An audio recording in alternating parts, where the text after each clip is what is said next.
All right, you know what time it is. It's rapid reaction. A whole lot of topics, a little bit of time. Jay, the floor is yours. All right, Browns GM Andrew Berry says he fully expects Baker Mayfield to be the quarterback next season in Cleveland and to bounce back after enduring an injury-filled season.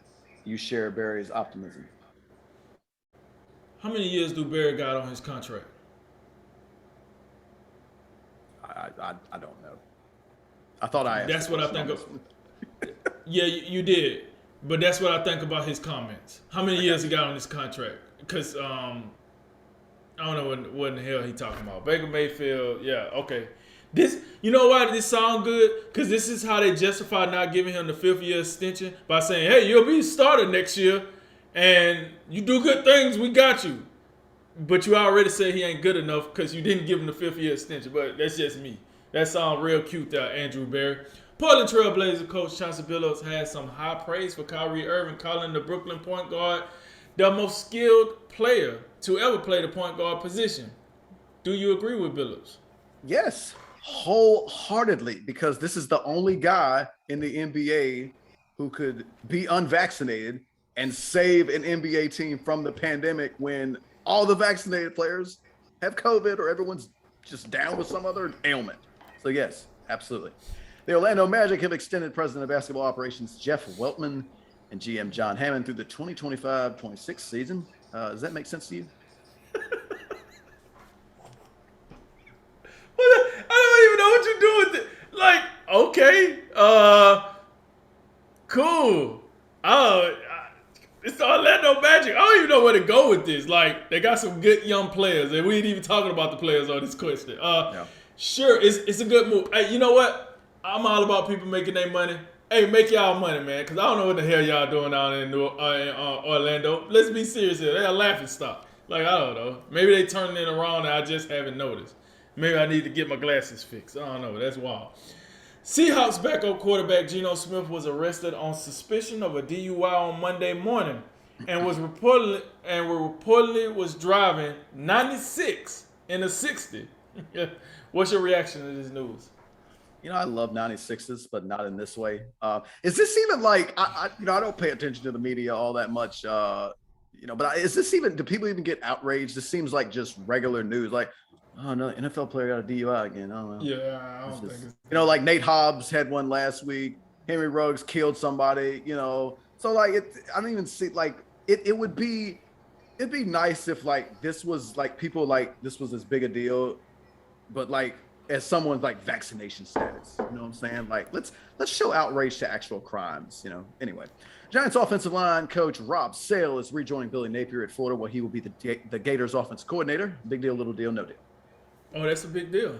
That's a big deal. No, I get it. If you say, what in the hell the Giants offensive line did? Well, you got to understand, going from the NFL to college is a little different. So just because he might have been flopping around per se with the offensive line, which, listen, he did make some diamonds out of dog crap with some of them guys on the offensive line. It wasn't the best, but some of them guys didn't look work up to snuff, and Sales was able to get something out of them. So I think it's a big deal for Florida because Florida, they restructuring. Billy Napier doing this thing down there. I think this is a real big deal for Florida. I actually do. Major League Baseball and the Major League Baseball Players Association will be holding a bargaining session on Thursday, the first meeting since the lockout began on December 2nd. Do you expect any big developments out of that meeting, Jay? Well, I hope so. You would think with spring training being a couple months, month and a half, a couple months away, that if they want to not have them to miss games and all that, like you'd think that at the very least you'd have to make some sort of progress in this meeting. But I guess that at this trajectory, if they don't make progress, you have to wonder like, are they going to miss games this season? So I think it is a big deal, and hopefully we do see some movement. After talking with Pete Carroll, free agent to be and future Hall of Fame running back Adrian Peterson is thinking of moving into coaching when he retires, but for now he plans to continue playing in 2022.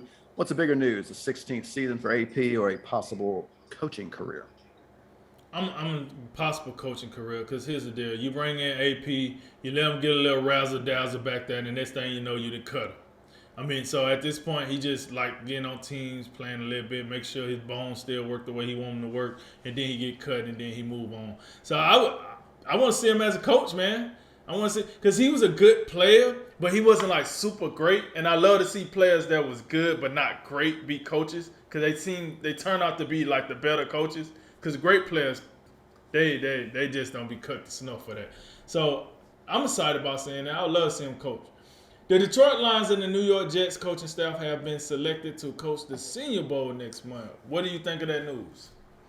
What did these? Is this a bad senior class to where they deserve like the C team coaches? I mean, I know Robert Saleh and Dan Campbell have jobs next year, but I guess this is the point where we're gonna see Dan Campbell's protege Deuce Staley take on a big role and coach these guys up and show us he's the next NFL head coach. I'm sorry, every time I hear about the Lions and coaching, I have to throw that in there. But no, I didn't know that this was such a, it's almost like one of those things where, you need a working party and like we'll get the guys who are like hot trash, bring them in here. This is what I think of that. The college football playoff voters were unable to reach an expansion agreement yesterday, although it remains possible expansion could still happen before 2025, which is the last year of the current CFP contract. What's your reaction? It's gonna be a while before. I think a lot of people thought this was gonna be easy, right? Oh, I got a 12-team playoff, I got an 18 playoff, I got a blah blah blah. But when you looking at data, and this is what the college football committee is looking at, the data tells you more often than not, we struggle to find a quality fourth team. Less known 5th, 6th, 7th, 8th, 9th, 10th, 11th, 12th. Quality fourth team. So until we have a scenario where the committee has to have 5 quality teams and one has to be out of the playoffs, then I think you create that sense of urgency.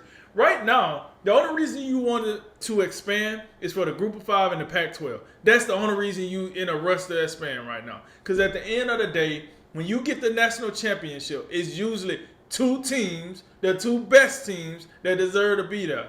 When the last time you watched the national championship and thought, dang, man, Clemson ain't deserve to be there this year. Alabama ain't deserve to be there. And then when you rarely see that.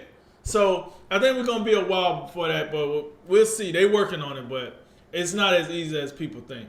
Last one. Tomorrow night in Chicago, we got the Brooklyn Nets.